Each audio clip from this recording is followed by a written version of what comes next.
কবর হচ্ছে পরকালের প্রথম স্তর, প্রথম বিপদ। ভাই না জামিন হো ফাবাদ হাইসর মিন হো। মানুষ যদি কবরে বেঁচে যায় তাহলে এরপরে যত স্তর আছে সব সহজ হয়ে যাবে। মানুষ যদি কবরে বাঁচতে না পারে তাহলে এরপরে যত স্তর আছে সব আরো কঠিন ও জটিল হয়ে যাবে। কবর যত কঠিন, কিয়ামত তার চেয়ে অনেক বেশি কঠিন। কিয়ামত যত কঠিন, জাহান্নাম তার চেয়ে অনেক অনেক অনেক বেশি কঠিন। কি দিয়ে বুঝায় আপনাকে আমি কবর কত কঠিন?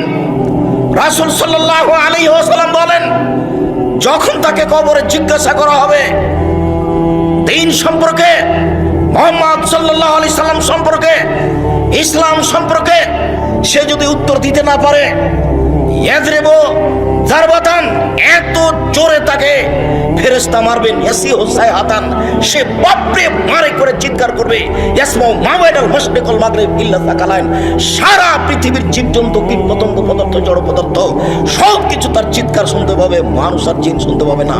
এখান থেকে 50,000 কোটি কিলোমিটার দূরে যে বস্তু আছে সেও শুনতে পাচ্ছে এই কবরের চিৎকার। সে কত জোরে চিৎকার করছে আপনাকে আমি বুঝাতে অক্ষম।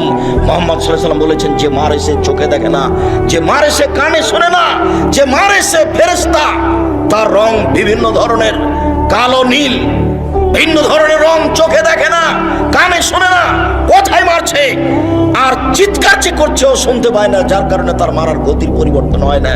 মারে যে সে পুলিশ নয়, মারে যে সে মানুষ নয়, সে খায় না, পেশাব করে না, তার সংসার নাই, তার বিবাহ শাদী নেই, তিনি হচ্ছেন ফেরেশতা। প্রথম বাড়িও যেমন, শেষ বাড়িও তেমন, এইভাবে তাকে মারতে থাকবে বিচারের দিন পর্যন্ত। রাসূল সাল্লাল্লাহু আলাইহি সাল্লাম বলেন, যে লাঠি দিয়ে মারা হয়